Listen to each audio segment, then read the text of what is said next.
Hello dear friends. आज हम बात करने वाले हैं कुछ स्टॉक्स के बारे में जो मैं रिकमेंड करना चाहूँगा for the year 2021 and in fact not just for 1 year but I am targeting a horizon of 1 to 5 years, but the time frame could very well work for a duration of 1 year or 5 year. One more thing I would like to mention in the very beginning is that my focus is to identify some of the non-conventional companies. So non-conventional companies are the companies that are relatively new and that are not very well known or traded in the markets. So if you just look at the name of the companies, I believe that you will find for sure certain names that you've not heard in the past. So just to be a little more precise, the bottom three are somewhat well-known companies, but if you look at the top six companies listed out here, most of them are kind of evolving companies, and of course that are not very well known to the markets. So let's talk me about the uh, criteria for the stock selection here. So I have identified 10 criterias. So of course there could be numerous and in fact the countless criterias for stock selection, but of course we have to identify a baseline, and the baseline for me is these 10 criterias. So I am trying to judge all the stocks based on these criterias, and the determining factor here is that every qualifying stock should get passed at least on the 8 parameters. It means in other words, the stock could get failed on 2 parameters, but it has to get a score of minimum 8 out of 10. So let me just go through the criterias for a short while. So very first criteria that I've identified is 1 year return. And my criteria here is that 1 year return should be greater than 20%. So second criteria is 3 year return. When I talk about 3 year return, in fact multi-year return, the return is going to be a cumulative. So it means for first year, if stock gives 20%, for second year again 20%, for third year again 20%, then 3 year cumulative becomes 20 plus 20 plus 20, that is 60. The here criteria for me is a 3 year cumulative should be greater than 80. The third criteria here is that 5 year cumulative returns should be greater than 200%. It means the invested amount should get tripled over 5 years. So yeah, that is other explanation for the same fact. Let's talk about ROE based factor. So for ROE, my criteria is going to be 15%. The ROE for the given company should be greater than 15%. ROCE, return on capital employed, should be greater than 18%. Promoter holding should be greater than 40%. Average revenue increase for 3 years is greater than 10%. So here average revenue could be computed and spoken about in different time frames. One could be like 1 year, 3 year, 5 year, or 10 year. So I am trying to focus on very recent year, and that could be just recent 1 year. I mean past 1 year. But I am not focusing on just on the past 1 year because of these COVID constraints. Some of the companies might not have performed at their optimal level, and that's why I'm trying to average it out for the duration of past 3 years. And yeah, so let's go to the next item, that is average profit increase for 3 years. That again has to be higher than 10%. Let's talk about the next factor, that is dividend paying stocks. So this particular factor might not be very relevant for some of the audience, but some investors feel good in investing the stocks that are paying out the dividends. So this is just an add-on from the information perspective. One more thing I would like to mention here, that since we are talking about the fastest growing companies, these companies need to reinvest their profits rather than paying out the dividends. So even if these companies listed out here do not paying out the dividends, this is not a minus factor per my understanding. But yeah, I have mentioned them for the information perspective. So let's talk about the next item, debt to profit. So debt is again considered as one of the important fundamental analysis parameter. So that's why I thought of including one of the debt based parameters as well. So here I am trying to identify the companies that are having a low debt, and the debt is low in the sense that if the company decide to pay out all the debts, they should be able to pay those debts within a year. So yes, that was all about the criterias. So let's talk about the companies one by one. We'll try to see how these companies are doing on different parameters, and where do their scores stand. So let's talk about Hindustan Foods, very first in the list. So Hindustan Foods is basically a booster kind of factory for FMCG companies. So they work behind the scene for very well known FMCG companies like Nestle and Marico, etc. It's let's talk about the numbers. So here if we talk about 1 year return, it's going to be 130%, 3 year return 290%, 5 year return 1500%, ROE is going to be 18%, ROC is going to be 18%, promoter holding is going to be 62%, average revenue increase is going to be 170%, average profit is going to be 220%. So if you just look at these numbers, their revenue and their profits are going to be tripled every other year. So let's talk about the other two factors. Dividend, the company is not paying out the dividend, but that's fine. As I mentioned, these fastest growing companies are more interested in reinvestment rather than paying out the dividend. So that's why even if they do not pay out the dividend, it's not a minus factor for me. But for sake of information, they're not paying out the dividends. Debt to profit, here we see a somewhat bigger number, that is 7.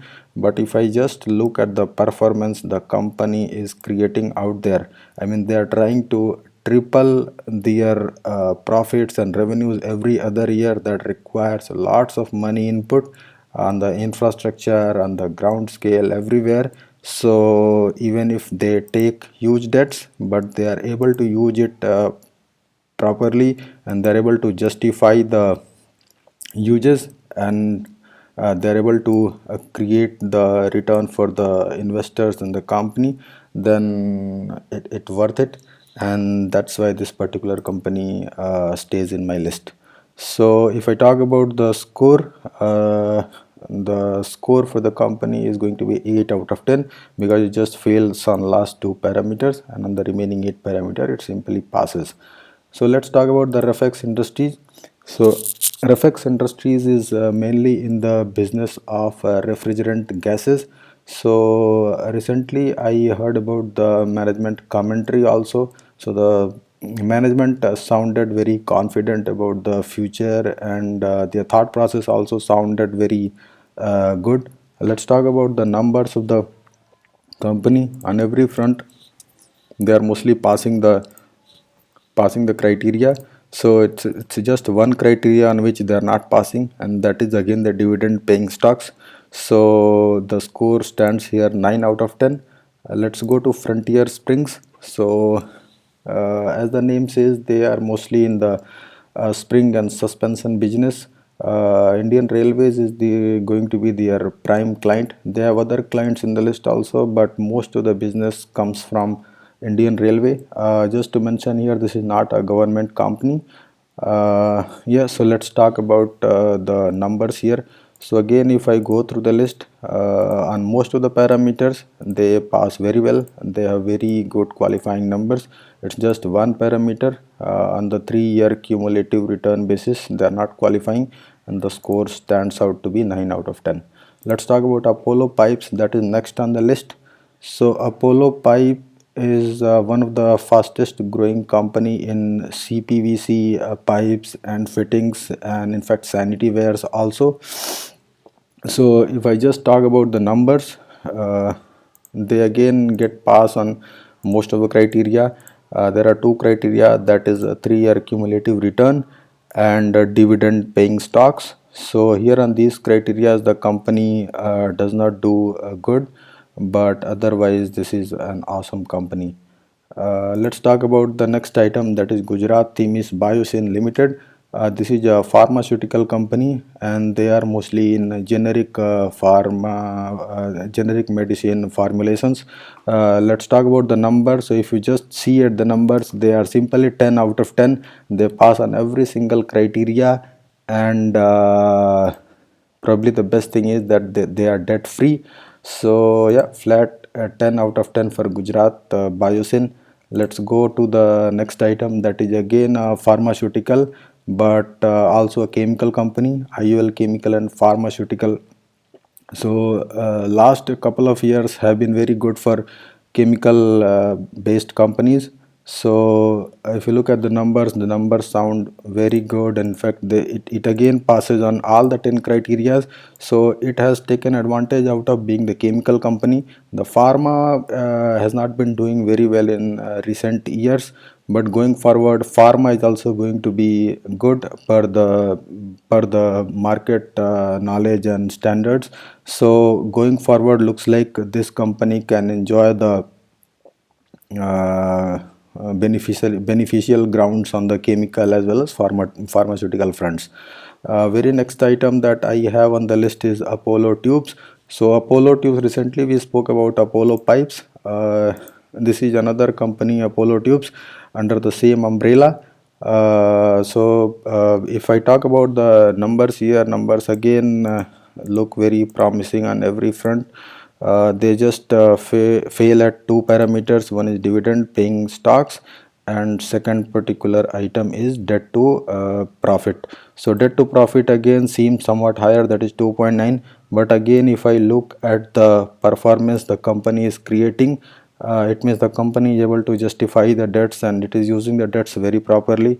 So as long as the debts are used precisely and properly, and they are getting used in the way that they are just benefiting the company and investors, it's not a problem per my understanding.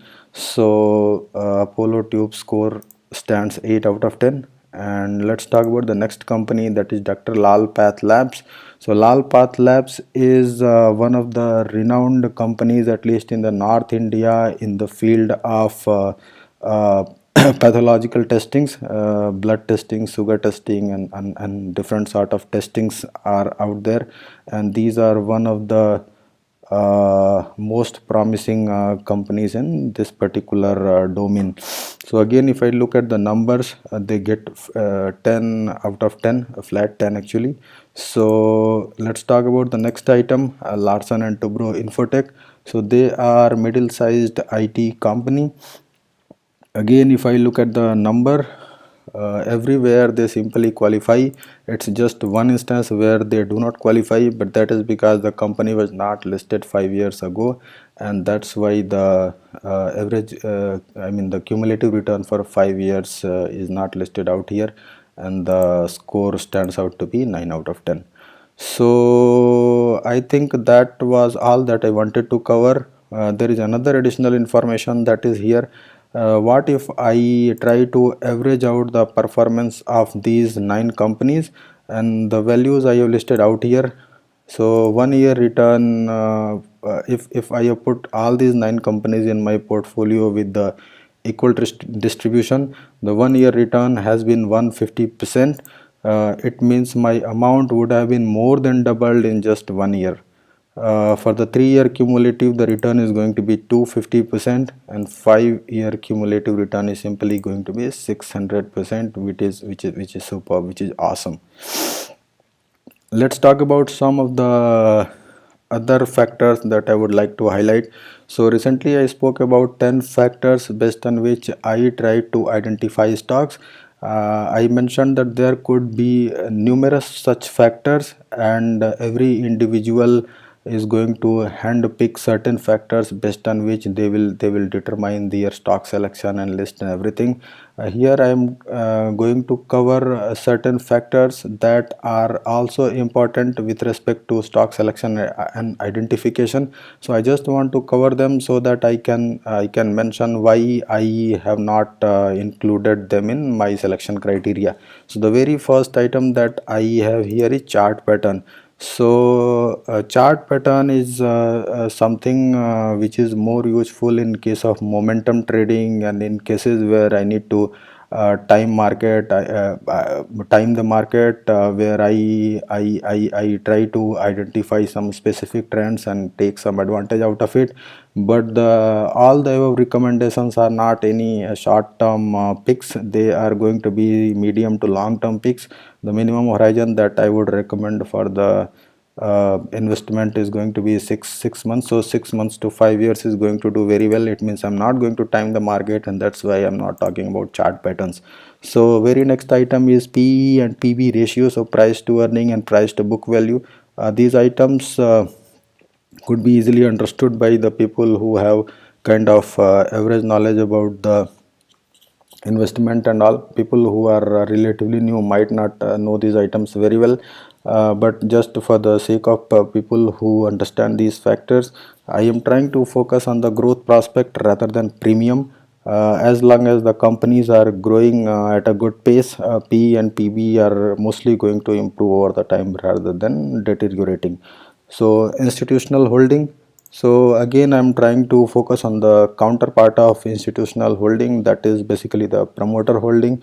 So as long as promoter holding is good and company is promising to give good performance with respect to growth and everything, the institutional investors are also mostly looking for the profits, and they're looking for the companies that are going to promise the profit. So if we are able to identify the companies that are going to give those profits, institutional holding is always going to be going to follow. Next item is debt. So I explicitly did not speak about debt, but tried to cover the debt factor in the very last parameter that I have covered here, that is debt to profit. So yeah, so that item is already taken. So with this I would close the video. I think the video is already gone too long.